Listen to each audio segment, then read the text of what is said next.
Unit 3 Subdit Jatantras di Treskrim Polda Sumsel menangkap 6 pelaku begal handphone yang beraksi di Jalan Perjuangan Sukajaya, Sukarami, Palembang.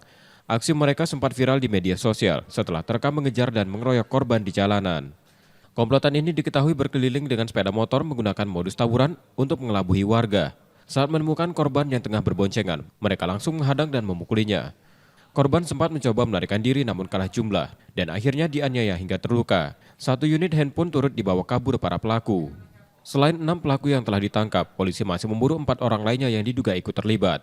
Penyelidikan terus dilakukan untuk mengungkap kemungkinan lokasi serta korban lain dari aksi serupa.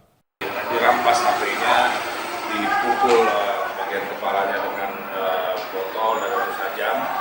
Alhamdulillah ada 6 orang yang kita amankan. Selanjutnya mereka kita proses untuk kita pengembangan lebih lanjut. Dan mereka ini memang aku ya geng ex berani namanya. Tapi itu kita akan dalami untuk TKP yang lain. Saat ini 6 tersangka telah ditahan di Polda Sumsel untuk menjalani proses hukum.